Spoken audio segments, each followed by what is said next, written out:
الله حاصري الله ناصري الله شاهدي الله معي। লক্ষ্মপুর কেন্দ্রীয় জামে মসজিদ ও হাফিজিয়া মাদ্রাসার উদ্যোগে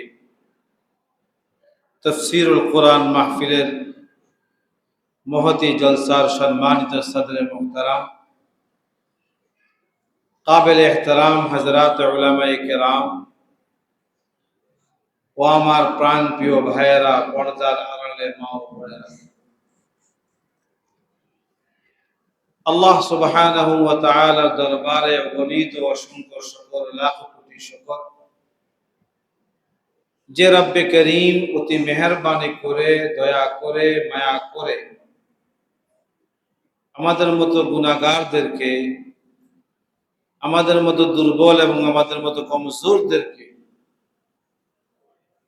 পৃথিবীর সর্বোৎকৃষ্ট স্থান মসজিদে এসে দ্বীনি কিছু আলোচনা করার, দ্বীনি কিছু আলোচনা শোনার উদ্দেশ্যে আসার এবং বসার, শোনার এবং বলার তৌফিক দিয়েছে। সকলে বলি আলহামদুলিল্লাহ। কোরআনে কারীমের মধ্যে আল্লাহ রাব্বুল আলামিন বলেন, বান্দা, অগণিত নেয়ামত তোমাকে দিয়েছি আমি, তোমাদেরকে অসংখ্য নেয়ামত আমি দিয়েছি। ইন তাউদ্দু নি'মাতাল্লাহ লা তুহসুহা, এত বেশি নেয়ামত দিয়েছি যে নেয়ামতের বান্দা তুমি কোনে হিসাব করে শেষ করতে পারবে না। আর আমার নেয়ামতের বান্দা আর বান্দি যখন তুমি শুকর আদায় করবা, আমি নেয়ামতকে লা আযীদান্নাকুম, নেয়ামতকে আমি বাড়াই দেব। সুবহানাল্লাহ। আল্লাহ রাব্বুল আলামিন দ্বীনি আলোচনা শোনা, দ্বীনি আলোচনা করার জন্য পৃথিবীর মধ্যে সর্বোৎকৃষ্ট স্থান হলো মসজিদ। যাদেরকে আল্লাহ তাআলা, যাদের ভালাই, যাদের খায়ের, যাদের মঙ্গল কামনা করেন, তাদেরকে আল্লাহ রাব্বুল আলামিন এমন দ্বীনি মাহফিলে, কোরআনের মাহফিলে, হাদিসের মাহফিলে, আল্লাহ ওয়ালাদের মাহফিলে, জাকিরিন আর শাকিরিনদের মাহফিলে, নুরানি মাহফিলে, জিকিরের মাহফিলে, ফেরেশতাদের মাহফিলে, জান্নাতের মাহফিলে, জান্নাতের বাগানে আসার এবং বসার তৌফিক দান করে। সুবহানাল্লাহ। আল্লাহ রাসূল বলেন, মান ইউরিদিল্লাহু বিহি খায়রান ইউফাক্কিহু ফিদ্দীন,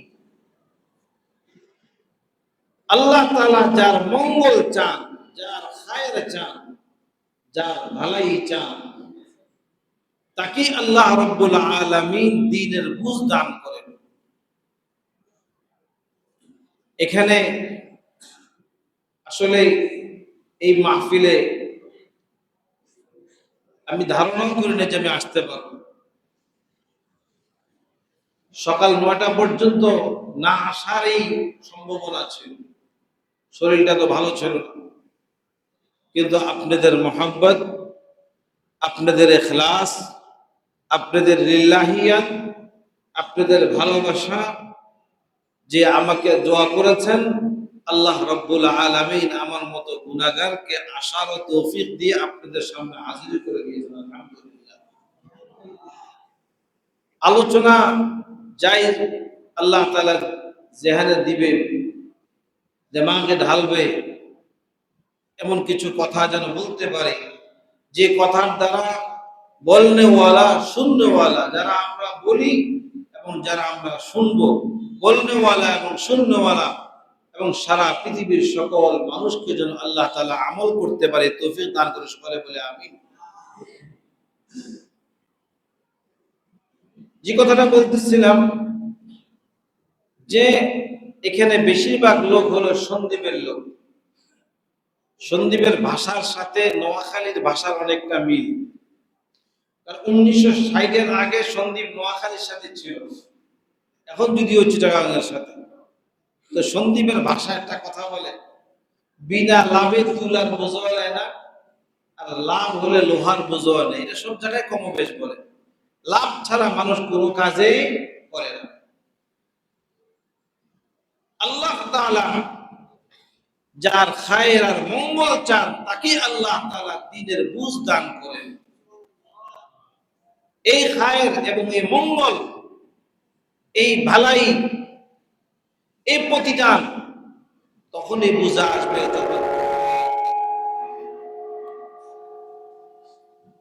তখনই বুঝা আসবে যখন আমাদের কণ্ঠ থেকে প্রাণ বের হয়ে যাবে।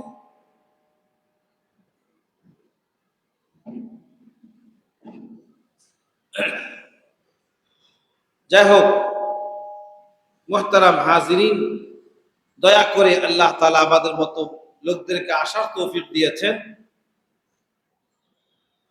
শুধু আসার তৌফিক দেন নাই,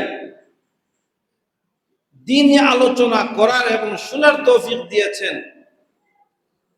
এই জন্য কোন একজন আল্লাহ ওয়ালা বলেছেন, আদমিয়ত দাদায়ে বাসব মুসলমান কর দেই, आदमियत दादाए बासम मुसलमान कर दई, ऐ खुदा कुर्बा शवम एहसा बर एहसा कर दई।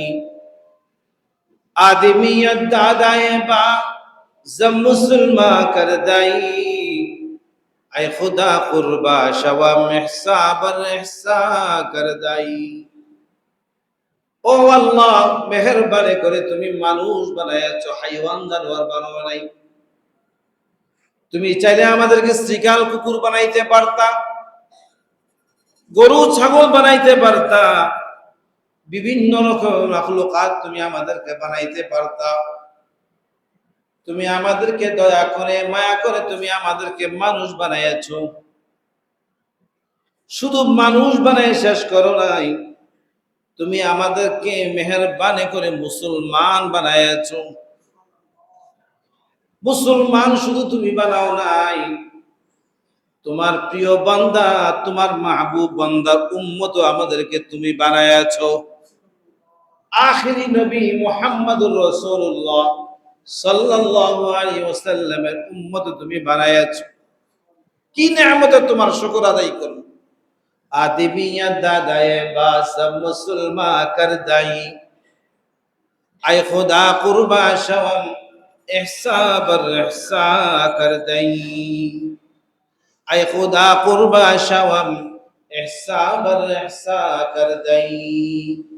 কি তোমার শুকর আদায় করব যে তুমি মেহেরবানি করে দয়া করে আমাদেরকে তুমি মানুষ বানাইছো। শুধু মানুষ বানাই শেষ করো নাই, তুমি মুসলমান বানাইছো। শুধু মুসলমান শুধু আমাদেরকে বানাও নাই, ঈমানদার শুধু তুমি বানাও নাই, বরং আখির নবী মুহাম্মদুর রাসূলুল্লাহ সাল্লাল্লাহু আলাইহি ওয়াসাল্লামের উম্মত তুমি আমাদেরকে বানাইছো। এরপরও শুধু উম্মত নয়, মানুষ রাস্তাঘাটে বৃষ্টি বাদলের কারণে সবাই কিন্তু আসতে পারে নাই।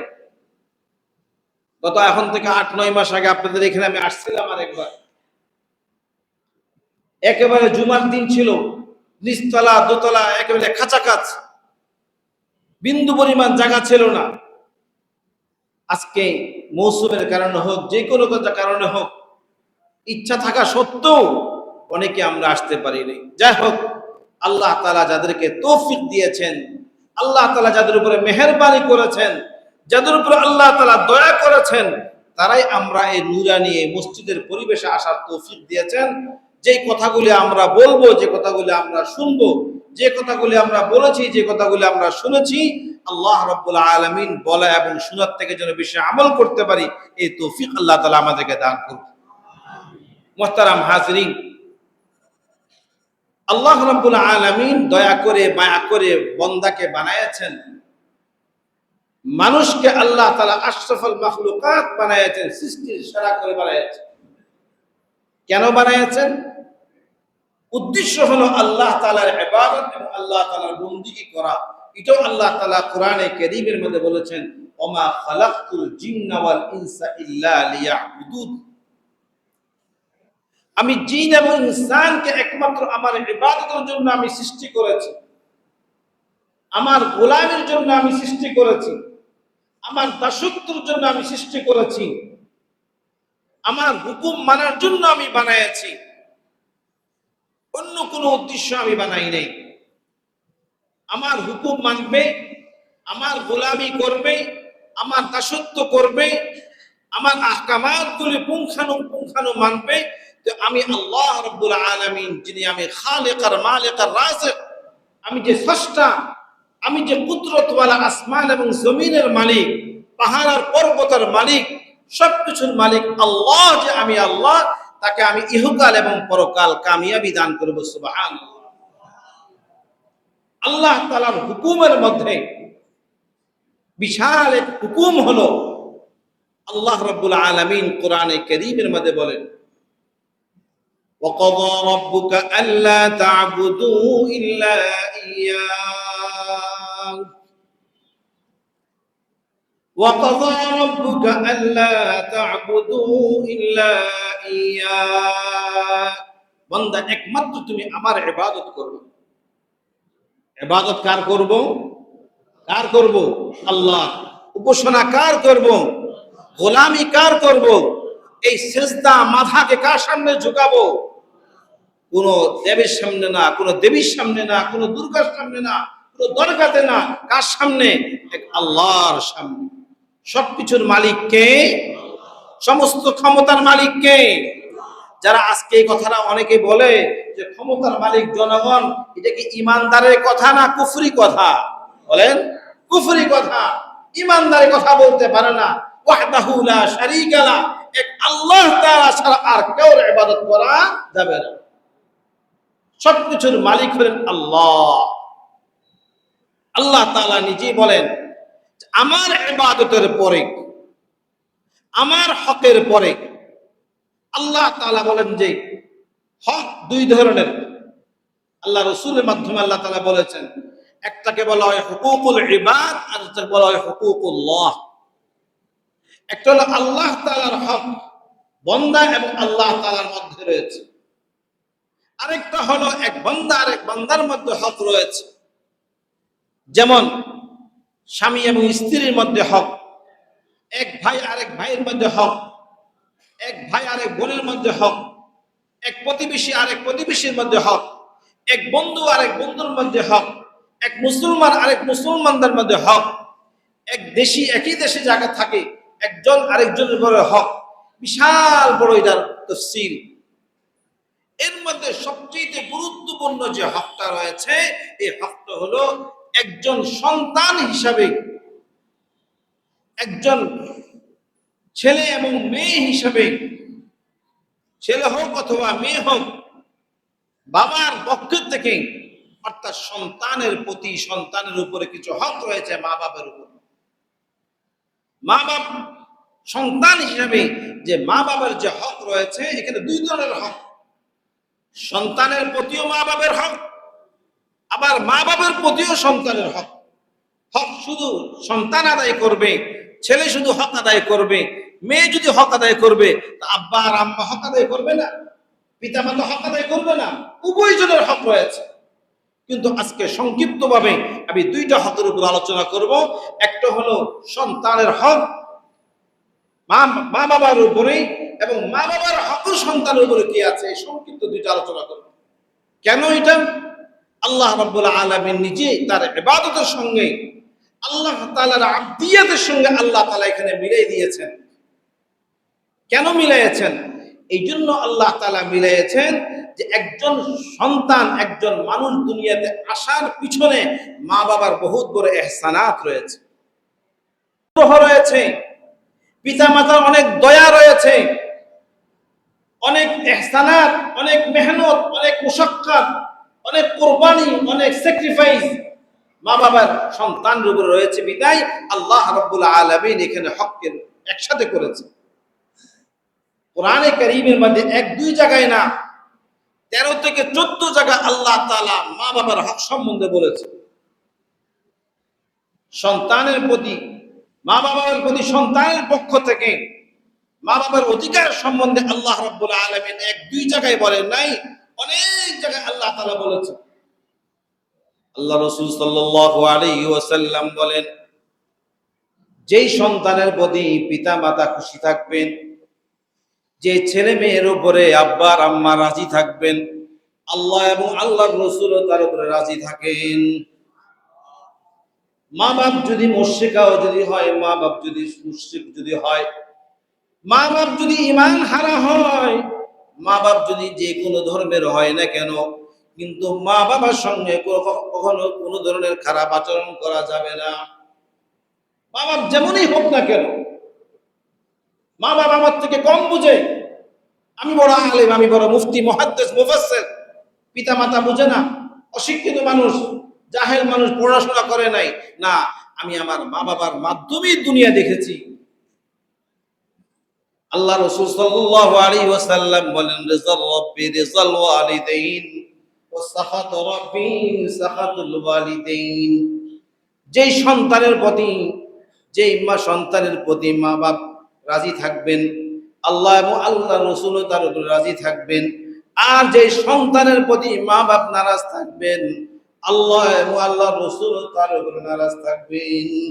এই জন্য করণীয় হলো, দায়িত্ব হলো যে মা বাবার হককে আদায় করা।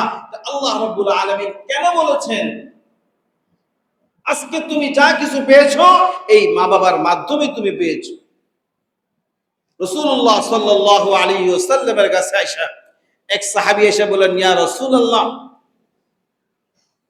আমি আমার মা বাপকে নারাজ করে আমি জিহাদের ময়দানে যাইতে চাই। আল্লাহ রাসূল সাল্লাল্লাহু আলাইহি ওয়াসাল্লাম নারাজ দিয়ে আসার সময় তার মা বাপ নারাজ ছিল। আল্লাহ রাসূল সাল্লাল্লাহু আলাইহি ওয়াসাল্লাম তাকে ফিরিয়ে দিয়েছেন, তুমি তোমার পিতা মাতাকে খুশি করো, রাজি করো, এবং তোমার পিতা মাতা খেদমত করো হলো তোমার জন্য সবচেয়ে বড় জিহাদ। ফরজ জামাত পর্যন্ত তরক করা যায় আছে পিতা মাতার খেদমত করার জন্য। পিতা মাতার খেদমতের কারণে সাইয়্যিদনা হযরত ওয়াইস কুরুনি রাহমাতুল্লাহি আলাইহি, যার জন্য হযরত ওমর রাদিয়াল্লাহু তাআলা আনহুকে আল্লাহ রাসূল তাকে ওসিয়ত করে গেছেন যে কারণ থেকে, ইয়ামান থেকে একজন লোক আসবে যার নাম হলো ওয়াইস, তুমি তার কাছে অনুনয় হয়ে দোয়া চাইবা, তার দোয়া আল্লাহ রাব্বুল আলামিন কবুল করবেন। সুবহানাল্লাহ। এই জন্য মুহতারাম হাজিরিন, আজকের আমাদের সমাজের মধ্যে বিশেষ করে যারা যুবক আর যুবতী হয়ে যায়, পিতা মাতাকে অবজ্ঞা করি, পিতা মাতাকে হক আদায় করি না। সবচেয়ে গুরুত্বপূর্ণ আজকে এই বিষয়টা হলো, পিতা মাতা যারা অধিকার, পিতা মাতার হক যারা আদায় করবে না, আল্লাহ রাব্বুল আলামিন তাদেরকে দুনিয়ার মধ্যে চারটা বড় বড় আযাব দান করেন। নাউযুবিল্লাহ। এক নম্বর হলো, অল্প দিনে তার হায়াত শেষ হয়ে যায়, তার রিজিকের মধ্যে বরকত আল্লাহ তাআলা উঠায় নেয়, তার সম্পদের মধ্যে আল্লাহ তাআলা বরকত দেয় না, এবং পরবর্তীতে আল্লাহ রাব্বুল আলামিন তার আওলাদের মধ্যেও তাকে বরকত দেয় না। আর যারা পিতা মাতার হক আদায় করবে, আল্লাহ রাব্বুল আলামিন তাদেরকে চারটা নিয়ামত দান করেন। এক নম্বর হলো দুনিয়ার মধ্যে আল্লাহ, প্রথম নম্বর হলো তার সন্তানের মধ্যে আল্লাহ বরকত দান করেন। দ্বিতীয় নম্বর হলো আল্লাহ রাব্বুল আলামিন তার সম্পদের মধ্যে বরকত দান করেন। নম্বর 3 হলো আল্লাহ তাআলা তার হায়াতের মধ্যে বরকত দান করেন। নম্বর 4 হলো তার ইজ্জতের মধ্যে আল্লাহ তাআলা বরকত দান করেন। রাসূল আকরাম সাল্লাল্লাহু আলাইহি ওয়াসাল্লাম যখন মক্কা থেকে মদিনাতে গেলেন, মদিনাতে যাওয়ার পরে মানুষ কোথাও না কোথাও গেলেই তার কিছু কিছু জিনিসের প্রয়োজন হয়, খাদেমের প্রয়োজন হয়, তার সহযোগীর প্রয়োজন হয়। তো রাসূলুল্লাহ সাল্লাল্লাহু আলাইহি ওয়াসাল্লাম যায়া মদিনাওয়ালাদেরকে, আনসারদেরকে বললেন যে তোমরা আমার জন্য একজন বয়স কম হবে চৌকশ থেকে একটা খাদেমের ব্যবস্থা করো। খাদেম তো বুঝেন, খেদমত করনেওয়ালা। সাহাবায়ে কেরামের কথা শোনার পরে হযরত উম্মে সুলাইম রাদিয়াল্লাহু তাআলা আনহু হযরত আনাস ইবনে মালিককে নিয়ে আসলেন। উম্মে সুলাইম হলেন আনাস ইবনে মালিকের মার নাম। আনাস ইবনে মালিকের, হযরত আনাস তার বাবার নাম ছিল মালিক, উনি অনেক আগে ইন্তেকাল করে গেছেন। উম্মে সুলাইম রাদিয়াল্লাহু তাআলা আনহু বলেন, ইয়া রাসূলুল্লাহ, আমার কাছে একটা বাচ্চা আছে, বয়স কম কিন্তু খুব হুঁশিয়ার, খুব বিচক্ষণ, খুব চৌকস। আল্লাহ রাসূল বলেন, নিয়ে আসো। রাসূলুল্লাহ সাল্লাল্লাহু আলাইহি ওয়াসাল্লাম দেখার পরে পছন্দ হয়েছে, অনেক বাচ্চা দেখবেন অনেক ছোট, ও হুঁশিয়ার থাকে, খুব বিচক্ষণ থাকে, বুড়া মানুষ হয়তো বুঝে না, বাচ্চারা যা বুঝে। আল্লাহ রসুলের পছন্দ হলো, যার নাম ছিল আনাস ইবনে মালিক রাদিয়াল্লাহু তাআলা আনহু। রসুলের খেদমত করেছেন 1-2 বছর না, 10 বছর। মদিনাতে রসুল কয় বছর ছিলেন? কয় বছর ছিলেন? 10 বছর। মদিনাতে দুনিয়ার জিন্দিগিতে কয় বছর ছিলেন? 10 বছর। এই 10 বছর পরিপূর্ণভাবে এই 10টি বছর আনাস ইবনে মালিক রাদিয়াল্লাহু তাআলা আনহু রাসূলের খেদমত করেছেন। একদিন এসে হযরত আনাস ইবনে মালিকের আম্মা উম্মে সুলাইম এসে আল্লাহ রাসূলকে বললেন, ইয়া রাসূলুল্লাহ, আপনি আমার ছেলের জন্য একটু দোয়া করেন। আল্লাহ রাসূল বললেন যে তুমি দোয়া করো। বলেন, ইয়া রাসূলুল্লাহ, আমি তো দোয়া করি, কিন্তু আপনি তো রাহমাতুল লিল আলামিন, আপনি দুই জাহানের সরকার মুহাম্মদুর রাসূলুল্লাহ সাল্লাল্লাহু আলাইহি ওয়াসাল্লাম, আপনি দোয়া করেন। আল্লাহ রাসূল বুঝতে পেরেছেন একজন মা তার সন্তানের জন্য কি চায়। দুনিয়ার যত সম্পর্ক আছে, দুনিয়ার যত বন্ধন আছে, দুনিয়ার মধ্যে যত আত্মীয়তা আছে, সমস্ত আত্মীয়তার মধ্যে কোনো আগ্রাজ আছে, কোনো গরজ আছে, কোনো উদ্দেশ্য থাকে, কোনো না কোনো উদ্দেশ্য থাকে। ভাই ভাইয়ের মধ্যে উদ্দেশ্য থাকে, স্বামী আর স্ত্রীর মধ্যে উদ্দেশ্য থাকে, এক বন্ধু আর এক বন্ধুর মধ্যে কোনো না কোনো উদ্দেশ্য থাকে, কোনো মাকসাদ থাকে। কিন্তু মাকসাদ ছাড়া, উদ্দেশ্য ছাড়া, লাভ ছাড়া, কোনো স্বার্থ ছাড়া একমাত্র সম্পর্ক হলো সন্তান আর আব্বা আম্মা। পিতা মাতার সঙ্গে সন্তানের, বাবা মার সঙ্গে যে সম্পর্কটা থাকে, ওই সম্পর্কের মধ্যে কোনো ধরনের আগ্রাজ থাকে না, কোনো ধরনের উদ্দেশ্য থাকে না। অনেক সন্তান এমন পাওয়া যায়, বাবা বুড়া হয়ে গেছে, মা বৃদ্ধা হয়ে গেছে, ছেলে শহরে থাকে, ছেলে বড় অ্যাপার্টমেন্ট নিয়ে থাকে, বাড়ি নিয়ে থাকে, গাড়ি নিয়ে থাকে, মা কিন্তু গ্রামের ঝুপড়ির মাঝে থাকে। আছে কিনা বলেন? বাবার ওষুধের ব্যবস্থা নাই, চিকিৎসার কোনো ব্যবস্থা নাই, ছেলের কোনো কিছুর অভাব নাই, কিন্তু কোনোদিন পিতা মাতা ও শব্দ করে না। এমনও সন্তান আছে, এমনও সংসার আছে, এমনও পিতা মাতা আছে, ছেলের সুবিধা যেখানে হোক ওখানে ছেলে যেন থাকে, অসুবিধা নাই। ছেলে তার স্ত্রী নিয়ে, ছেলে তার মেয়ে সন্তান নিয়ে, বাচ্চা নিয়ে শহরে থাকুক, আর পিতা মাতা আব্বা আর আম্মা গ্রামে জিন্দেগি কাটাইতেছে। আছে কিনা বলেন? কারণ হলো মা বাবার কোনো উদ্দেশ্য থাকে না, মা বাবার কোনো মাকসাদ থাকে না, কোনো স্বার্থ থাকে না। স্বার্থহীন একমাত্র দুনিয়ার মাধ্য হলো, তা হলো মা বাপ। আল্লাহ রাসূল বুঝতে পেরেছেন মা বাপ কি চায়। উম্মে সুলাইম কি চেয়েছেন? একজন মা, একজন বাবা, এমন ইতিহাস পাওয়া যায় মা তার নিজের জীবন কোরবান করে দিয়েছেন। আমাদের সন্দ্বীপে 1991-তে একবার ঘূর্ণিঝড় হয়েছিল, মনে আছে আপনাদের? তারিখ বলতে পারবেন? 29শে এপ্রিল 91। কথা কয় না কেন? 1991-তে 29শে এপ্রিলে ঐতিহাসিক এক ঘূর্ণিঝড় হয়েছিল সন্দ্বীপের মধ্যে। 50,000 লোকের লাশ বের হয়েছিল। তখন একটা পত্রিকা ছিল, বাংলার বাণী পত্রিকা, যারা পুরান লোক তারা জানবেন। এই বাংলার বাণী পত্রিকার মধ্যে আসছিল সন্দ্বীপ এখন লাশ দ্বীপ।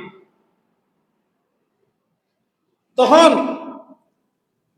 একটা বাচ্চা, শিশু বাচ্চা, মা অনেক চেষ্টা করেছে নিজেও যেন বাঁচে, বাচ্চাকে যেন বাঁচায়। এক পর্যায়ে মা তার জান দিয়ে দিয়েছে, কুরবান হয়ে গেছে ওই বাচ্চাকে বাঁচানোর জন্য।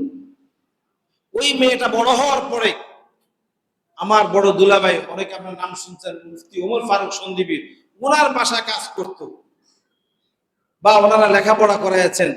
বহুদিন পর আমরা জানতে পারছি ওই বাচ্চা পত্রপত্রিকাতে আসছিল। অনেক যে পত্রপত্রিকার ঘটনা সবাই কিন্তু জানে না, পরে এটা প্রকাশ পায়। কথাটা এই জন্য বললাম যে অনেক মা এমন আছে নিজেকে নিজে কোরবান হয়ে যায়, নিজেকে নিজে ধ্বংস করে দেয়, নিজেকে নিজে শেষ করে দেয়, কিন্তু সন্তানকে বাঁচানোর জন্য। প্রত্যেকটা পিতা মাতা এটা চায় যে আমার সন্তান যেন আমার থেকে যেন ভালো থাকে। প্রত্যেকটা পিতা মাতার এটা কামনা থাকে, এটা বাসনা থাকে, এটা আকাঙ্ক্ষা থাকে, এটা তামান্না থাকে যে আমার সন্তান যেন আমার থেকে যেন ভালো থাকে। উম্মে সুলাইম রাদিয়াল্লাহু তাআলা আনহুর দোয়া, আল্লাহ রাসূল দোয়া করলেন। আল্লাহ রাসূল সাল্লাল্লাহু আলাইহি ওয়াসাল্লাম বুঝে শুনে দোয়া করলেন। এমন দোয়া করলেন হযরত আনাস ইবনে মালিক রাদিয়াল্লাহু তাআলা আনহুকে আল্লাহ রাব্বুল আলামিন দুনিয়ার মধ্যে চারটা নিয়ামত দান করেছেন। কয়টা নিয়ামত? চারটা নিয়ামত। এক নম্বর বলছিলাম হায়াতের মধ্যে বরকত দান করেন। যারা মা বাবার খেদমত করবে আল্লাহ তাআলা তাদেরকে দুনিয়ার মধ্যে হায়াতের মধ্যে বরকত দান করবে। সুবহানাল্লাহ। আনাস ইবনে মালিক 100 বছর হায়াত পেয়েছিলেন। কয়শো বছর? 100 বছর। নম্বর 2, আল্লাহ রাব্বুল আলামিন সন্তানের মধ্যে বরকত দান করেন। আনাস ইবনে মালিক রাদিয়াল্লাহু তাআলা আনহু সন্তান ছিল 100টা সন্তান আল্লাহ তাআলা দিয়েছিল। 63টা ছেলে দিয়েছিলেন, বাকি মেয়ে দিয়েছিলেন। আনাস ইবনে মালিক রাদিয়াল্লাহু তাআলা আনহুকে আল্লাহ তাআলা সম্পদের মধ্যে বরকত দিয়েছেন। কেমন সম্পদ? মদিনার মধ্যে সবার খেজুর বাগানে একবার ফসল আসতো। মদিনার মধ্যে কিসের বাগান হয়? কথা কয় না কেন? খেজুরের বাগান। আপনাদের এখানে মাছের ঘের হয়, অন্য কোনো ফসল হয়। মদিনার মধ্যে কিসের ফসল হয়? খেজুরের ফসল হয়। সবার খেজুর বাগানে একবার ফসল আসতো। আনাস ইবনে মালিকের 2বার ফসল আসতো। সুবহানাল্লাহ। গাছে 2বার খেজুর ধরতো ওনার। আল্লাহ তাআলা এটা রাসূলুল্লাহ সাল্লাল্লাহু আলাইহি ওয়াসাল্লামের মাধ্যমে ওই মার খেদমত করার কারণে আল্লাহ তাআলা আনাস ইবনে মালিককে ওই নিয়ামত দান করেছেন। সুবহানাল্লাহ। নম্বর 4, আনাস ইবনে মালিক রাদিয়াল্লাহু তাআলা ইজ্জতের মধ্যে আল্লাহ তাআলা বরকত দান করেছেন। ইজ্জতের মধ্যে কেমন বরকত দান করেছেন? আল্লাহ রাসূলের ইন্তেকালের পরে খোলাফায়ে রাশিদার পরে এক বড় জালেম বাদশা ছিল হাজ্জাজ ইবনে ইউসুফ নামে। কি নাম? নাম শুনছেন আপনারা? কি নাম? হাজ্জাজ ইবনে ইউসুফ বড় জালেম বাদশা ছিল। হাজ্জাজ ইবনে ইউসুফের সময় 70,000 মানুষকে সে শহীদ করেছিল। তার মধ্যে 50,000 বেশি উলামায়ে কেরাম ছিল। 20,000 মহিলা যাদেরকে উলঙ্গ করে সে শহীদ করেছে। কত বড় জালেম ছিল বাদশা দেখেন হাজ্জাজ ইবনে ইউসুফ। কিন্তু আবার বাইতুল্লাহর 10 বার নির্মাণ হয়েছে। বাইতুল্লাহ নির্মাণ কয়বার হয়েছে জানেন আপনারা? মক্কা শরীফ কয়বার হয়েছে? বাইতুল্লাহ যেটা মক্কা শরীফ না, বাইতুল্লাহ কাবা যেটাকে বলে, এটা কয়বার নির্মাণ হয়েছে? 10 বার নির্মাণ হয়েছে। প্রথম এটাকে নির্মাণ করেছে ফেরেশতারা। কারা করেছে? ফেরেশতারা। দ্বিতীয় করেছে আদম আলাইহিস সালাম। তৃতীয় করেছে শীশ আলাইহিস সালাম। চতুর্থবার করেছে ইব্রাহিম আর ইসমাঈল আলাইহিস সালাতু ওয়াস সালাম। কয়বার বললাম? 4 বার। কথাগুলো মনোযোগ দিয়ে শুনেন। নম্বর 5, কবিলায়ে জুরহুম করেছে। নম্বর 6, কবিলায়ে আমালেকা করেছেন। 7 নম্বর করেছেন উসাই ইবনে কিলাব, রাসূলুল্লাহ সাল্লাল্লাহু আলাইহি ওয়াসাল্লামের বংশধর। 8ম করেছে কুরাইশরা। 9ম করেছে হাজ্জাজ ইবনে ইউসুফ। আর 10ম করেছে আব্দুল্লাহ ইবনে জুবায়ের, যিনি হযরত আম্মাজান আয়েশা সিদ্দিকা রাদিয়াল্লাহু তাআলা আনহার ভাগ্না ছিলেন, মক্কার গভর্নর ছিলেন। কয়বার হলো? 10 বার। 9ম যিনি করেছেন তার নাম ছিল হাজ্জাজ ইবনে ইউসুফ। বড় জালিম বাদশা যেটা বললাম মারওয়ানের জমানায়। হাজ্জাজ ইবনে ইউসুফ একদিন আনাস ইবনে মালিক রাদিয়াল্লাহু তাআলা আনহু হাজ্জাজ ইবনে ইউসুফের কাছে গেল। হাজ্জাজ ইবনে অহংকার ছিল। আর কোন জালেম যখন হয়, জুলুম চরম পর্যায়ে পৌঁছে, তার ভিতরে অহংকার চলে আসে। অহংকার হলো মানুষের পতনের কারণ। হাজ্জাজ ইবনে ইউসুফ আনাস ইবনে মালিক রাদিয়াল্লাহু তাআলা আনহুকে দেখে বললেন, আনাস, তুমি রাসূলের খেদমত করেছো, তুমি খুলাফায়ে রাশিদা আবু বকর আর উমর আর উসমান আর আলীকে তুমি দেখেছো, তাদের খেলাফতের সময় তুমি দেখেছো, পৃথিবীর বিভিন্ন জায়গায় তুমি সফর করেছো। তুমি বলো দেখি, এরকম এত বড় বিশাল রাজপ্রাসাদ তুমি কোথাও দেখেছো? এবং তুমি এই কথা বলো দেখি, তুমি এত বড় আস্তাবল, ঘোড়ার আস্তাবল, এটা বোঝার জন্য একটা উদাহরণ দিই। অনেকে দেখবেন যারা মোবাইলের শৌখিন, দামি দামি মোবাইল ব্যবহার করে, কিছু লোক আছে ইনকাম এত বেশি না কিন্তু আইফোন ব্যবহার করে। অনেকে দেখবেন যে ঘড়ির শৌখিন, রাডু দামি দামি ঘড়ি তারা ব্যবহার করে। এমন এমন আরেকটু উপরে যাই, যারা অনেক ধনী মানুষ, তারা বিভিন্ন মডেলের গাড়ি ব্যবহার করে। গাড়ি ব্যবহার করুক বা না করুক, গাড়ি শো হিসেবে রেখে দিবে। এটা একটা মানুষের ট্র্যাডিশন। যাই হোক, আনাস ইবনে মালিককে বলল, তুমি তো বহু জায়গা দুনিয়া ঘুরেছো, বলো দেখি এত বড় বিশাল রাজপ্রাসাদ তুমি দেখেছো? এত লক্ষ লক্ষ হাজার হাজার ঘোড়া তুমি দেখেছো?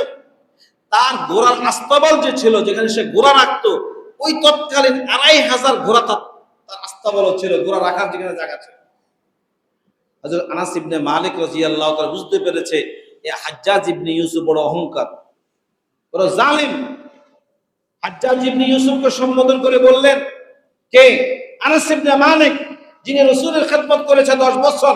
বললেন যে আনা হাজ্জাজ, শোন, তুমি এই কথা আমাকে সম্বোধন করে বললে? এত বড় রাজপ্রাসাদ তুমি দেখেছো? আর তুমি এতগুলো ঘোড়া কোথাও দেখেছো? আল্লাহ রাসূল সাল্লাল্লাহু আলাইহি ওয়াসাল্লাম বলেছেন, কেউ যদি ঘোড়া এই জন্য পালে যে ঘোড়াকে আল্লাহর দ্বীন, আল্লাহর জমিনে প্রতিষ্ঠিত করবে, এবং এই ঘোড়া দিয়ে সে জিহাদ করবে, আল্লাহর ইলাই কালিমাতুল্লাহ করবে, আল্লাহ তাআলার দ্বীন আল্লাহর জমিনে বুলন্দ করবে, এই উদ্দেশ্য যদি ঘোড়া পালে, তাহলে এই ঘোড়া শুধু ঘোড়া না, ঘোড়ার এমনকি লেদা, পেশাব, রক্ত, চামড়া, গোশত, হাড্ডি, পশম যা কিছু আছে, কাল কিয়ামতের ময়দানে মাপা হবে, এর বিনিময়ে আল্লাহ তাআলা সওয়াব এবং প্রতিদান দিবে। সুবহানাল্লাহ। নম্বর 2, আনাস ইবনে মালিক বললেন, আর ঘোড়া যদি শুধু এই জন্যই পালে, ঘোড়ার গাড়ি চলে, মানুষ শিকার করে, এমনি যদি ঘোড়া যদি পালে ব্যবসার জন্য, এটা তার সওয়াব হবে না, গুনাহ হবে না। আবার নম্বর 3, আর ঘোড়া যদি এই জন্য পালে যে মানুষকে দেখানোর জন্য, অহংকারী করার জন্য, তাহলে হাজ্জাজ শুন ভালো করে, এগুলি কাল কিয়ামতের ময়দানে জাহান্নামের কারণ হবে। এই জালেম বাদশার সামনে, হাজ্জাজ ইবনে ইউসুফের সামনে আনাস ইবনে মালিক রাদিয়াল্লাহু তাআলা এত বড় কথা বললেন, বলার সঙ্গে সঙ্গে হাজ্জাজের চোখগুলি কয়লার মতো টকবক করতেছে। হাজ্জাজ বলে, আনাস, তুমি কি আমাকে চিনো? আমি যে তোমার মতো কত বড়, কত বেশি, কত সাহাবায়ে কেরামদেরকে আমি শহীদ করেছি, কত উলামায়ে কেরামকে আমি মেরেছি। আনাস ইবনে মালিক রাদিয়াল্লাহু তাআলা আনহু বললেন, হাজ্জাজ, ভালো করে শোনো, আমি রাসূলের দরবারে 10 বছর ছিলাম, 1-2 বছর না, কয় বছর? 10টি বছর রাসূলের খেদমত করেছি। রাসূল আমাকে একটা দোয়া শিখিয়েছেন, কেউ যদি এই দোয়া সকালবেলা পড়ে, সন্ধ্যা পর্যন্ত দুনিয়ার কোন দুশমন তার সাথে দুশমনি করতে পারবে না, কোন পশম পেখা করতে পারবে না, বিন্দু পরিমাণ এদিক সেদিক তাকে করতে পারবে না। হাজ্জাজ, তুই ভালো করে শোন, আমি রাসূলের দরবারে থেকে এই দোয়াটা আমি শিখেছি। দোয়া, আল্লাহুম্মা আনতা রাব্বি লা ইলাহা ইল্লা আনতা আলাইকা তাওয়াক্কালতু ওয়া আনতা রাব্বুল আরশিল কারীম মা শাআল্লাহু কানা ওয়া মা লাম ইয়াশা লাম ইয়াকুন ওয়া লা হাওলা ওয়া লা কুওয়াতা ইল্লা বিল্লাহিল আলিয়্যিল আযীম আ'লামু আন্না আল্লাহা আলা কুল্লি শাইইন কাদির ওয়া আন্না আল্লাহা ক্বাদ আহাতা বিকুল্লি শাইইন ইলমা। হাজ্জাজ, তুমি ভালো করে শুনো, আমি এই দোয়া শিখেছি, দোয়া পড়েছি আমি সকালবেলা, তুমি আমার কোনো কিছুই তুমি করতে পারবা না। শোনার পরে হাজ্জাজ তো আশ্চর্য হয়ে গেছে। এখন আস্তে আস্তে আগুনে যেরকম পানি ঢেলে দিলে আগুন যেরকম স্তব্ধ হয়ে যায়, ঠান্ডা হয়ে যায়, এরকম আস্তে ঠান্ডা হয়ে গেছে। এত বড় জালেম!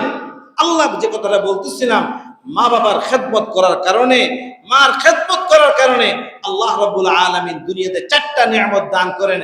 হায়াতের মাঝে বরকত দান করেন, সম্পদের মাঝে বরকত দান করেন, সন্তানের মাঝে বরকত দান করেন, চতুর্থ নম্বর হলো ইজ্জতের মাঝে আল্লাহ তাআলা বরকত দান করেন। কয়টা কথা বললাম? 4টা। এই জন্য আমাদের করণীয় হলো, আল্লাহ রাব্বুল আলামিন বলেন, ওয়া ক্বাযা রাব্বুকা আল্লা তা'বুদু ইল্লা ইয়্যাহ।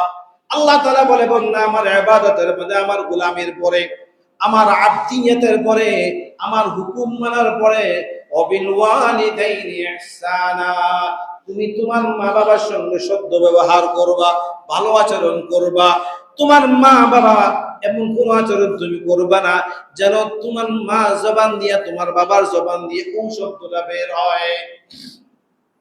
ইম্মা ইয়াবলুগান্না ইনদাকাল কিবারা আহাদুহুমা আও কিলাহুমা ফালা তাকুল লাহুমা উফিন ওয়ালা তানহারহুমা ফালা তাকুল লাহুমা উফ। উফ শব্দটা কখন বলি করি? উফ শব্দটা হলো সবচেয়ে কষ্টের সাধারণ শব্দ, সবচেয়ে ছোট শব্দ, উফ। আল্লাহ তাআলা বলেন, তুমি বিরক্ত হয়ে তুমি অতিষ্ঠ হয়ে তোমার মা বাবার সামনে ও শব্দটা তুমি বলো না।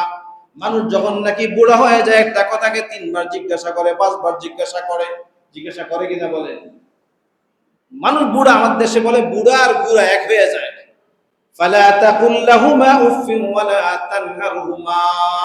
নম্বর 3 আল্লাহ রাব্বুল আলামিন বলে ওয়ালা তানহারহুমা, ধমক দিয়ে কথা বললেন না, কথা বলো না। ওয়ালা তানহারহুমা, তোমার পিতা তোমাকে যখন নাকি ঈদের দিন গোসল করায়া, তোমার আব্বা তোমার আম্মা তোমাকে গোসল করাই দিতেন, সাজাইয়া দিতেন, এরপরে তোমার বাবা তোমাকে কোলে করে ঈদগায় নিয়ে যাইতেন, একটা কথাকে 1 বার না, 2 বার না, 5 বার না, 7 বার না, 10 বার তুমি জিজ্ঞাসা করতা।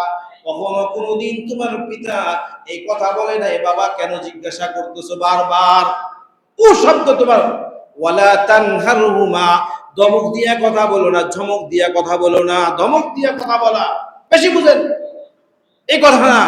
ওয়ালা তানহারহুমা ওয়া কুল লাহুমা কাওলান কারীমা। তানহারহুমা, আজকে তো বড় ধমক তো দূরের কথা, আফসোস আর পরিতাপের বিষয় যে মা বাপকে ঘর থেকে বের করে দেয়। আছে কিনা আমাদের সমাজের মধ্যে এরকম? আয় হায়। ওয়া কুল লাহুমা কাওলান কারীমা, আল্লাহ তাআলা শিখাই দিয়েছেন কেমন কথা বলতে হবে তোমার পিতামাতার সঙ্গে। ওয়া কুল লাহুমা কাওলান কারীমা, কওলে কারীম, সুন্দর সুন্দর কথা তুমি বলবা। তাফসীরে মারিফুল কোরআন লিখেছে একজন জালেম মনিবের সামনে, মনিব হলো আগের জমানায় যে মনিব থাকতো, গোলাম আর মনিব, মনিবের সামনে জালেম মনিব, সে জানে জালেম, এবং তার যে মনিব, যে গোলাম অধীনস্থ, যে সে দোষ করেছে, এখন সে জানে যে আমার এই মনিব এত খতরনাক, এত খারাপ, এত বদমেজাজের যে আমাকে পাইলে সে মারবে। সে কেমন আচরণটা করবে? আল্লাহ রাসূল সাল্লাল্লাহু আলাইহি ওয়াসাল্লাম বলেন একজন সন্তান তার মাতা পিতার সামনে এমন আচরণ করতে হবে। ওয়ালা তাকুল লাহুমা উফিন ওয়ালা তানহারহুমা ওয়া কুল লাহুমা কাওলান কারীমা। কওলে কারীম, আল্লাহ তাআলা শিখিয়েছেন সুন্দর সুন্দর কথা তুমি তোমার আব্বা আম্মার সঙ্গে বলো। ওয়াহফিজ লাহুমা জানাহাজ যুল্লি মিনার রাহমা, তোমার বাজুকে তোমার পিতামাতার সঙ্গে তুমি নরম করে দাও, আর দোয়া করবা ওর রব্বির হামহুমা কামা রব্বায়ানি সগীরা। এই দোয়াটা শুধু অনেক সময় আমরা করে থাকি কি, যে পিতামাতা মরে গেছে, আব্বা ইন্তেকাল হয়ে গেছে, আম্মা দুনিয়া থেকে চলে গেছে, তখন শুধু দোয়া না, কারণ আমার দ্বারা আমার পিতামাতার হক আদায় হয় না। আল্লাহ তাআলা ভালো জানেন, আমার আব্বাকে যেখানে রাখেন, দুনিয়াতে রাখুক আর আখিরাতে রাখুক, দুনিয়ার জমিনে রাখুক আর মাটির জমিনে রাখুক, যেখানে কবরে রাখুক, যেখানে রাখুক, যে অবস্থায় রাখুক, আল্লাহ তাআলার জন্য ভালো আচরণ করে এই দোয়াটা সবসময়ের জন্য করা। হযরত থানভী রাহমাতুল্লাহি আলাইহি, হযরত মাওলানা শাহ আশরাফ আলী থানভী রাহমাতুল্লাহ কিতাবে লেখেন একজন পিতা অথবা মাতা, আব্বা এবং আম্মা যখন দুনিয়া থেকে চলে যায়, সন্তানের 7টা করণীয়। কয়টা করণীয়? কয়টা করণীয় বলেন? কয়টা করণীয়? 7টা।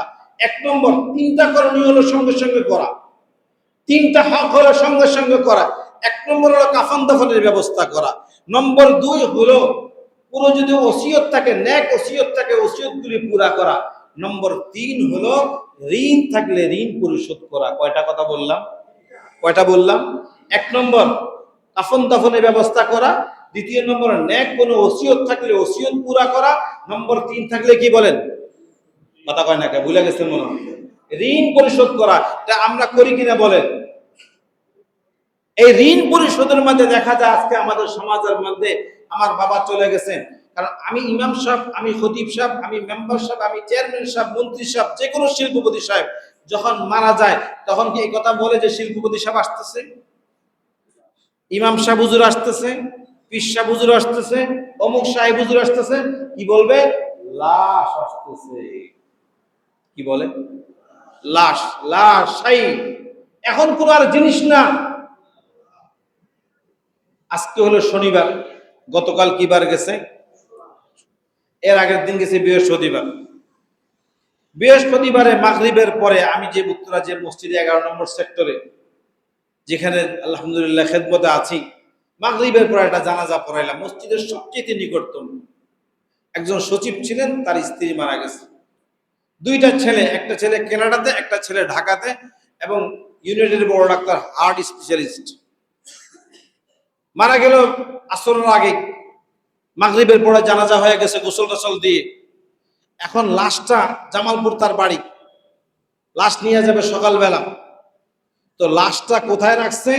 ফ্রিজিং গাড়ির মধ্যে, গ্যারেজেও রাখে নাই, বাইরে রাখছে। বাসার তো গ্যারেজ থাকে না, কথা বুঝতেছেন কিনা আপনি? আমার গ্যারেজে রাখতে পারতো। আমি দারোয়ানকে বললাম যে আমার সামনে বাসা, আমার বাসার ওই বাসার থেকে মাত্র 15 হাত দূরত্ব। আমি বললাম দারোয়ানকে, এই লাশটা কার, এই গাড়িটা কার? বলে যে স্যার, যে কালকে যে ইফতেখার সাহেব মারা গেল, ইফতেখার সাহেবের আম্মা আপনাকে জানাজা পড়াইলেন না, এই জানা ওনার। আমি বলি এতটুকু তার ভাগ্য। এমনকি আচ্ছা ফ্রিজে রাখছে, অবশ্যই রাখবে, ফ্রিজে রাখবে, কথা তো রাখবে না, রাখবে তো ফ্রিজে। ফ্রিজিং যে গাড়িগুলো এগুলোর মধ্যে রাখে, কিন্তু এমনই হয়ে গেল বাইরে রাখলো, এমন না যে গ্যারেজে রাখতো। এই হলো দুনিয়া, এটা হলো কি দুনিয়া। কেমন কেমন না, যে কথাটা বলতেছিলাম, 3টা করণীয়। প্রথম নম্বর, 1 নম্বর হলো কাফন দাফনের ব্যবস্থা করা, 2 নম্বর হলো নেক ওসিয়ত থাকলে ওসিয়ত পুরা করা, নম্বর 3 হলো ঋণ থাকলে ঋণ পরিশোধ করা। এই সম্পদের মালিক আমি হয়ে গেছি, এই গাড়ি আর বাড়ি, এই অ্যাপার্টমেন্টের, এই জমিনের মালিক আমি হয়ে গেছি। কে হয়ে যায়? ছেলেরা হয়ে যায়। কে হয়ে গেছে? মেয়েরা হয়ে গেছে। তু তবঙ্গর গশতঙ্গে আজমালে মা, তু তবঙ্গর গশতঙ্গে আজমালে মা, ইজামা গাফিল শুদি আজ হালে মা। তোমার বাবার রাখা সম্পদের মালিক, তোমার বাবার রাখা জমিনের মালিক, তোমার বাবার রাখা ফ্যাক্টরির মালিক, তোমার বাবার রাখা অ্যাপার্টমেন্ট ফ্লোরের মালিক তুমি হয়ে আজকে তুমি কোটিপতি, তুমি শিল্পপতি হয়ে গেছো। তোমার বাবা কবরস্থানে কিভাবে আছে তুমি কখনো খবর নেও না। তবঙ্গর গশতঙ্গে আজমালে মা, ইজামা গাফিল শুদি আজ হালে মা। কি পরিমাণ গাফেল আমরা। নম্বর 3 যে কথাটা বলতেছিলাম, ঋণ পরিশোধ করা। এই জন্য আমি একটা কথা আপনাদের কাছে অনুরোধ করবো, আমি সবাইকে বলি, নিজের ঋণ নিজে পরিশোধ করে যাওয়া। একটা ঘটনা হাদিসের মধ্যে আসছে, 10 জন আশারায়ে মুবাশশারা দুনিয়া থাকতে জান্নাতে সুসংবাদ পেয়েছিলেন কয়জন? 10 জন। তার মধ্যে একজন সাহাবী ছিলেন আব্দুর রহমান ইবনে আউফ। নাম শুনেছেন তো? কি নাম সাহাবীর নাম? আব্দুর রহমান ইবনে আউফ, যার দৈনিক না প্রতি বেলা, মানুষ তো কমস কম 3 বেলা খানা খায়, 2 বেলা খানা খায়, 1 বেলা নাস্তা করে, 3 বেলা, যার প্রতি বেলাতে 700 করে মেহমান হইত। কত বেলা? তার ট্রেজারি, খাজানার, ধনভাণ্ডারের চাবি বহন করার জন্য একটা যুবক লাগতো। যাই হোক, রাসূলুল্লাহ সাল্লাল্লাহু আলাইহি ওয়াসাল্লামের সামনে জানাজা আসছে। জানাজা আসার পরে জানাজার মাঝে দাঁড়ায় বলে, কি বলে দেখবেন, অনেক কিছু বলে, আমাদের গুরুত্বপূর্ণ একটা পয়েন্ট বলে। কি বলে? যে আমার বাবা, আমার ভাই অথবা আমার ছেলে কোনো পাওনা দাওনা থাকলে, কেউ যদি থাকেন, তাহলে কি করবেন? আমার সাথে কথা বলে যোগাযোগ হয় না। কথাটা কেন বলে? এটা বলা সুন্নত। নামাজের পরে আমরা প্রত্যেকবার নামাজের পড়ার পর আস্তাগফিরুল্লাহ বলি কি না? বলে কয়বার বলি? কয়বার বলি? 3 বার। এটা বলা কি সুন্নত। এমন না যে হুজুরে বলতেছে এই জন্য আমি বলতেছি না, রাসূল বলতেন আস্তাগফিরুল্লাহ, আস্তাগফিরুল্লাহ, আস্তাগফিরুল্লাহ। সাহাবী দাঁড়ায় বললেন, এই কেউ আছেন কি? এই জানাজা উপস্থিত, অমুকের ছেলে অমুক মারা গেছে, কেউ যদি পাওনা দাওনা থাকেন তাহলে বলেন। এক সাহাবী দাঁড়ায় বলল যে আমি ওই সাহাবীর থেকে, যিনি মাইয়্যিত, যে মারা গেছে, তার থেকে আমি 1.5 দিরহাম পাই। কয় দিরহাম? 1 টাকা আর আধা, 50 পয়সা। 1.5 দিরহাম পাই। আল্লাহ রাসূল সঙ্গে সঙ্গে বললেন, দিরহাম পানিওয়ালা আছে, পরিশোধ করার কেউ নেই। কি নাই? পরিশোধ করার কেউ নেই। আল্লাহ রাসূল, হিকমত ছিল, আল্লাহ রাসূল বলে আমি জানাজা পড়াবো না।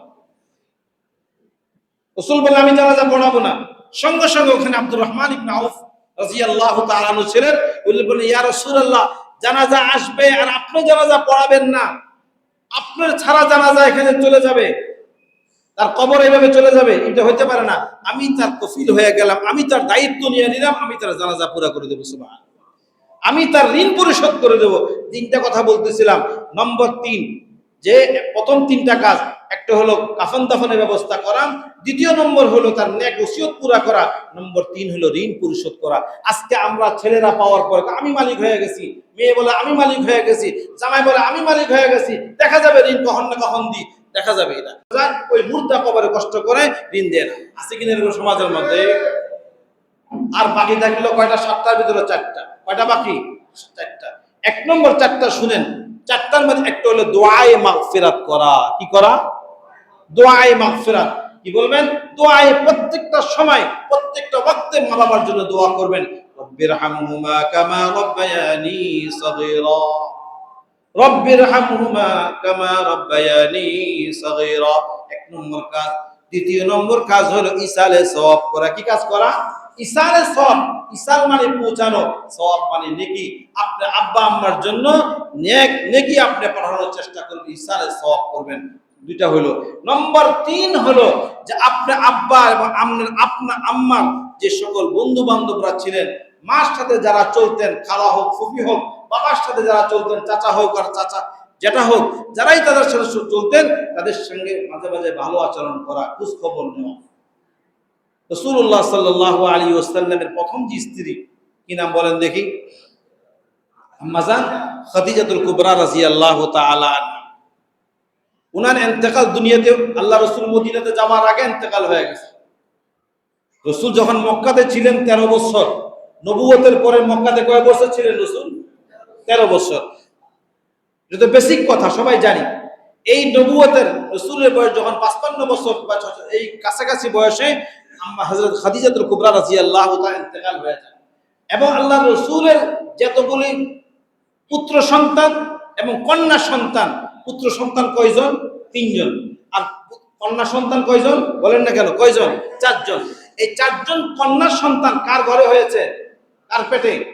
আম্মা জান খাদিজাতুল কুবরা রাদিয়াল্লাহু তাআলা আনহা। আর পুত্র সন্তানের মধ্যে 2 জন ওনার ঘরে হয়েছে, কাসেম এবং তাহের। ইব্রাহিম না, মারিয়া কিপ্তিয়ার ঘরে ইব্রাহিম হয়েছে। আচ্ছা, এই খাদিজাতুল কুবরা রাদিয়াল্লাহু তাআলা ইন্তেকালের পরে খাদিজার, কারণ রাসূলের বয়স কম ছিল, খাদিজার বয়স বেশি ছিল, তাই তো জানেন তো ভালো করে নাকি?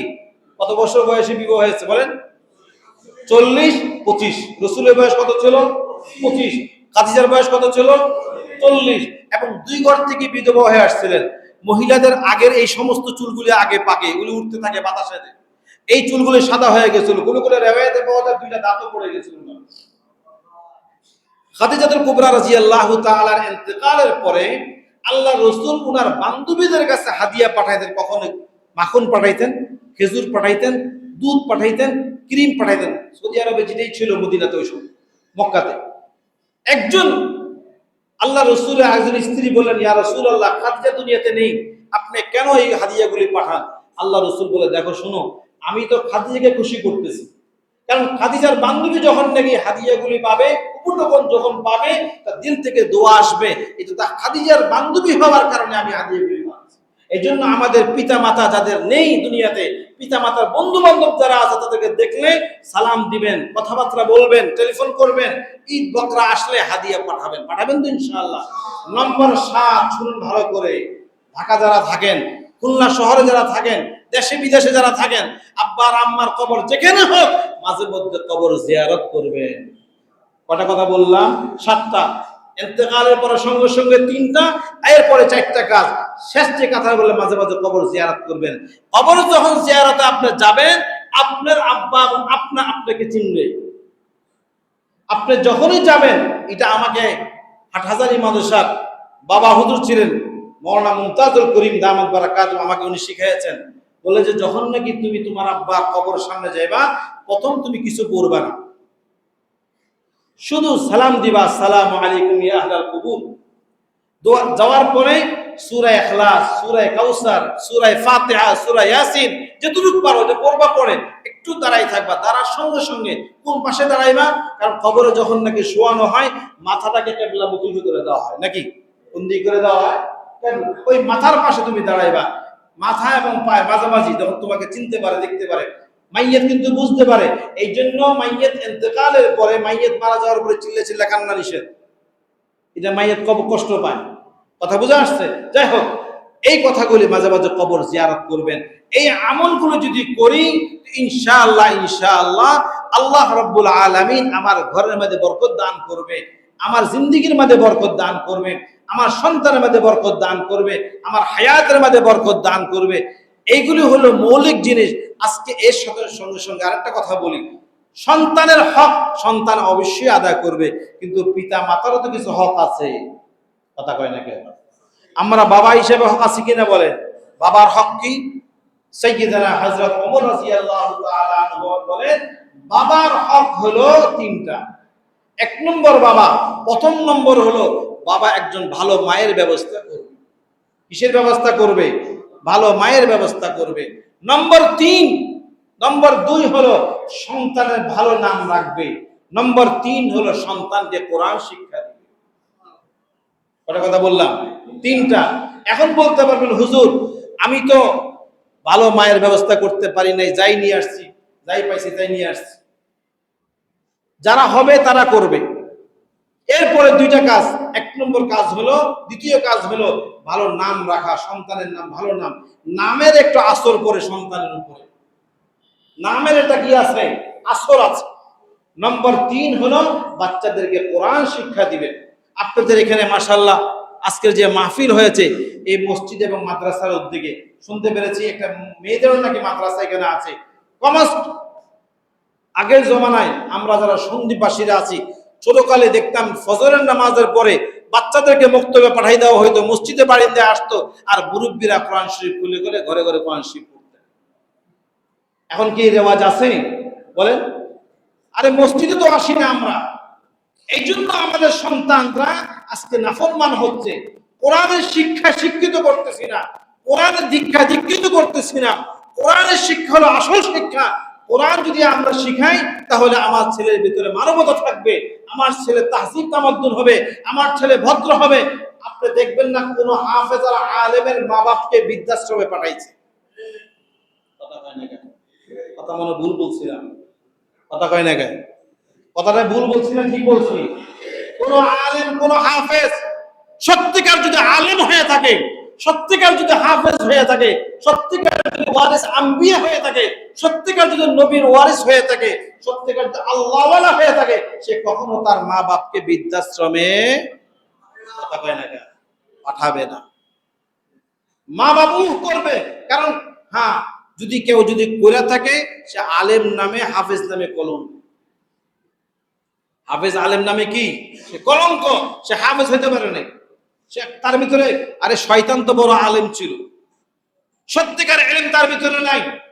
এই জন্য আমি আপনাদের কাছে অনুরোধ করব, আপনাদের সন্তানদেরকে এখানে গিয়ে সকালবেলা মুক্তব হয়, মসজিদে হয়, আপনি এই ওয়াজ না করায়া আপনারা সকালবেলা মুক্তব কায়েম করেন। বাচ্চাদেরকে মুক্তবে পড়ান, স্কুলে পড়ান নিষেধ নাই, কলেজে পড়ান নিষেধ নাই, ডাক্তার আর ইঞ্জিনিয়ার বানানোর নিষেধ নাই, অবশ্যই বানাবেন, কিন্তু তার সঙ্গে সঙ্গে আল্লাহ ওয়ালা বানান। আল্লাহ ওয়ালা বানান। হুজুর কেন আপনাকে আপনি জানাজা পড়াবে? ইমাম সাহেব কেন আপনি জানাজা পড়াবে? ইমাম সাহেব তো ভাড়া দিয়া। কথা কয় না কেন? কথাটা শুনতে খারাপ লাগে আপনাদের কাছে।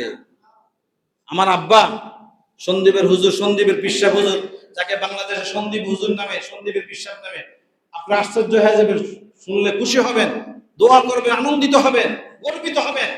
যার নামে আজকে ঢাকা ইউনিভার্সিটিতে যার নামে পিএইচডি হইতেছে। বাংলাদেশে ইসলামী শিক্ষা বিস্তারে, বাংলাদেশে ইসলামী শিক্ষা বিস্তারে মাওলানা ইদ্রিস সন্দীপের অবদান, মাওলানা ইদ্রিস সন্দীপী শব্দটা আছে। আপনি কি মনে করছেন কয়জন বলতে পারেন বুকে হাত দিয়া যে আমার বাবার নামে, আমার দাদার নামে, অমুকের নামে পিএইচডি হইতেছে ঢাকা ইউনিভার্সিটির জায়গাতে? কি বিশাল ব্যাপার! আল্লাহ তাআলা ওনাকে কবুল করেছেন, আল্লাহ তাআলা ওনাকে কবুল করেছেন। উদাহরণ দিতেন, বলতেন, মিয়া ছেলে যখন মারা যায় মাও কান্দে, চাচিও কান্দে। মা আর চাচির কান্নার মধ্যে ডিফারেন্স আছে কিনা? আসমান আর জমিন ডিফারেন্স। আমি মারা গেলে আমার ছেলে যে আমার জন্য যে কান্নাটা করবে, মসজিদে ইমাম সাহেব করবে না, হুজুর করবে না, পীর সাহেব করবে না, খতিব সাহেব করবে না, হুজুর করবে, পয়সার জন্য করবে।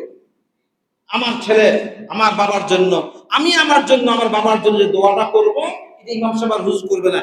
এই জন্য আপনাদের পায়ে হাত রাখি বলছি, আমি সন্দীপের লোক, আমি সন্দীপের সন্তান, আমার মাতৃভূমি সন্দ্বীপ, আমার জন্মভূমি সন্দ্বীপ, বিদায় আপনারা সন্দ্বীপের লোক, এখানে 80% সন্দ্বীপের লোক। আপনাদের পায়ে হাত রাখি বলবো, আপনাদের সন্তানদেরকে আপনারা কোরআন শিক্ষা দিবেন তো ইনশাআল্লাহ? কে কে দিবেন না হাত উঠান তো।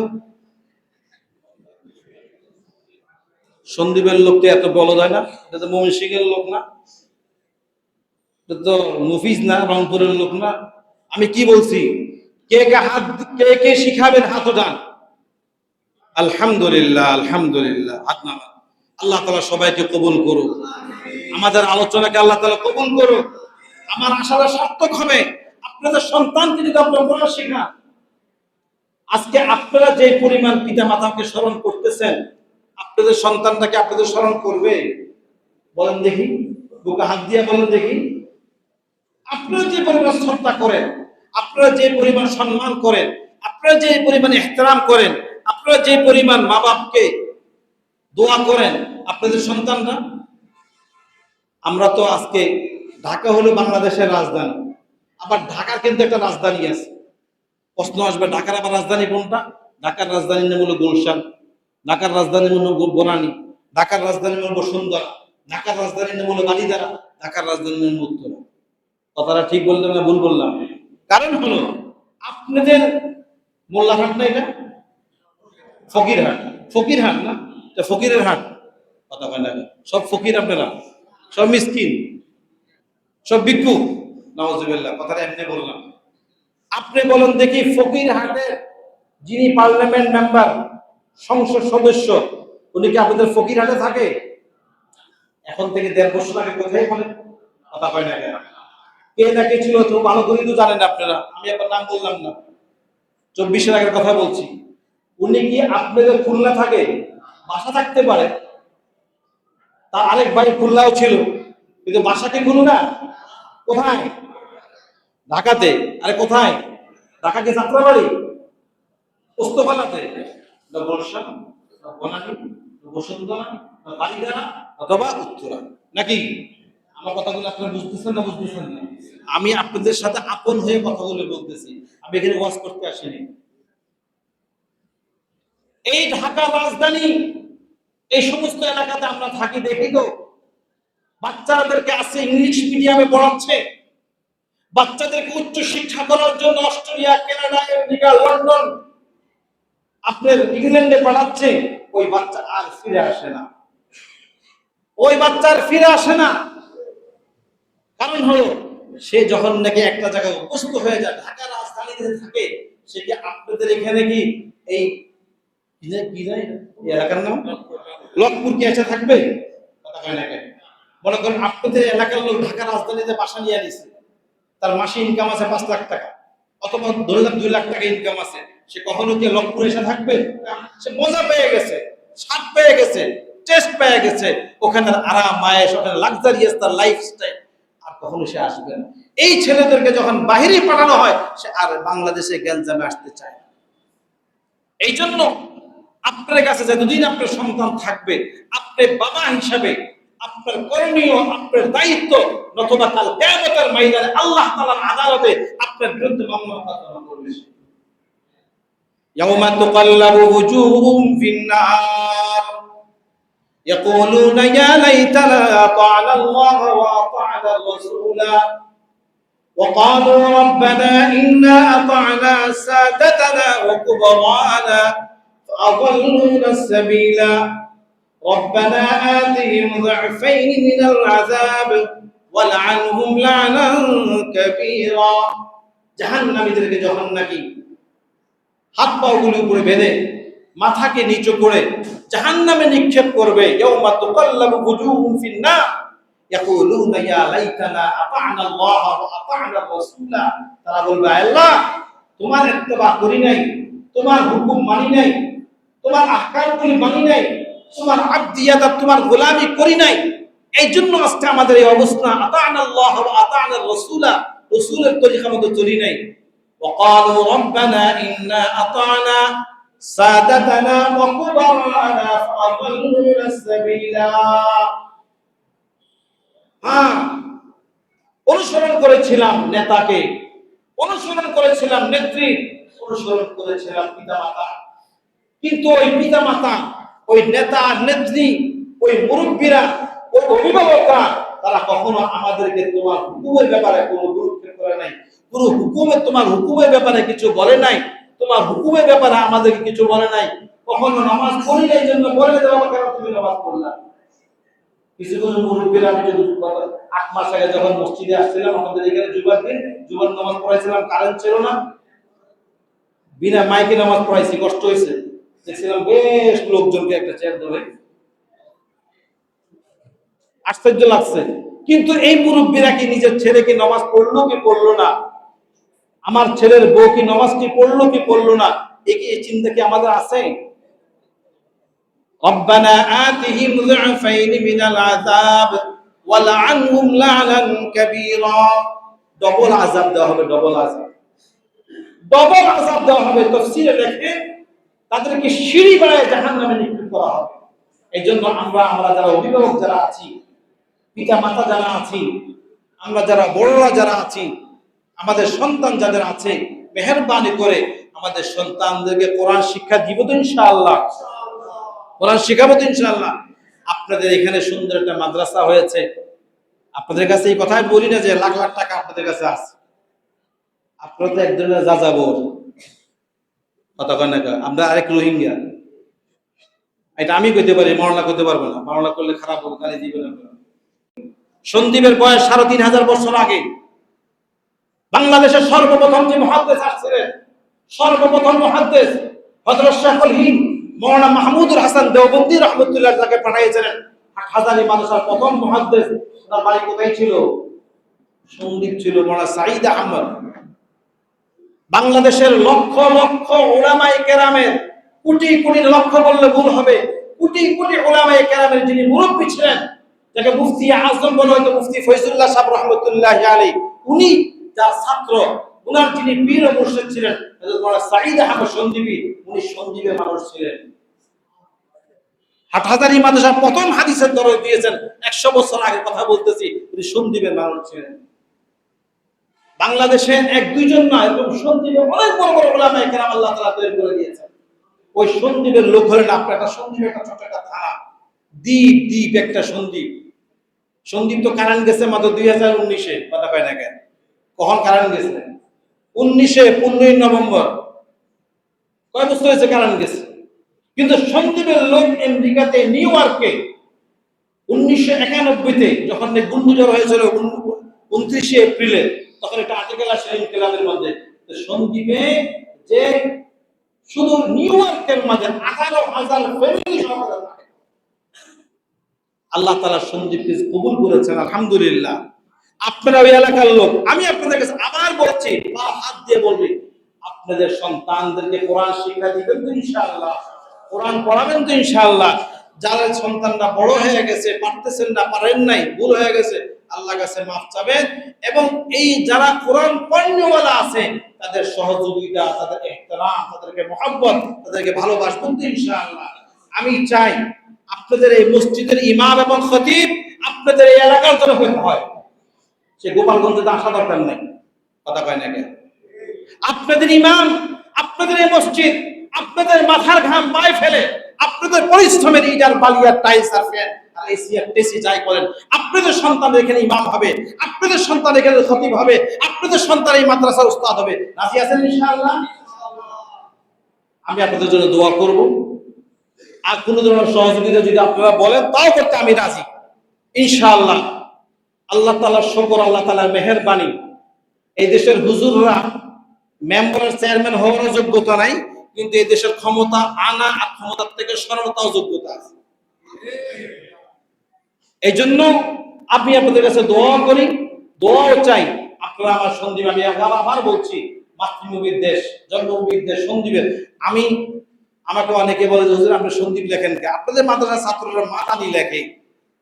কি লেখে? মাদানি। এই আমি একজন জিজ্ঞাসা, তুই মাদানি লেখস কে? তো হুজুর আমি আপনার কাছে পড়ছি এই জন্য। আমি লিখি না মাদানি, তুই লেখস কে মাদানি? মাদানি নগরের জন্য মাদানি লেখি। একটা কথা না বললে না, আপনি আমাকে আত্মীয়, কেমন আত্মীয় হয়েছেন? আপনাকে কুত্তা আমাকে সংখ্যা দিয়ে বিয়ে ছিল, সন্দীপের কথা কয়ে দিলাম। আপনাকে কুত্তা আমার সংখ্যাতে বিয়ে ছিল, এই জন্য আমার গাত্রী হয়ে গেছে। অনেক এরকম মাদারি লাগে। যাই হোক, আমি সন্দীপে দেখে গর্বিত। আমি দোয়া করি এবং আশা করি, এবং আমি সামনে যদি আসি ইনশাল্লাহ, আমার আশা হয়, আমি আগে জানতাম না এত এতগুলো হাজার পরিবার এখানে, কয়েকশো না, হাজারের কাছে, হাজারের বেশি হবে নাকি, হাজারের বেশি নাকি এখানে সন্দীপের লোক বসবাস করছে। আমি দোয়া করি এবং আশাবাদী আল্লাহ রাব্বুল আলামিন যেন আমাদের সবাইকে যেন কবুল এবং মঞ্জুর করে, আমাদের সন্তানদেরকে যেন নেককার, দিনদার, মুত্তাকি আর পরহেজগারি বানায়। আল্লাহ রাব্বুল আলামিন যে কথাগুলো বলছি, বলনে বলা, শূন্য বলা, সবাইকে আল্লাহ তাআলা আমল করার তৌফিক দান করুক। ওয়া আখিরু দাওয়ানা আলহামদুলিল্লাহি রাব্বিল আলামিন। কেউ উঠবেন না।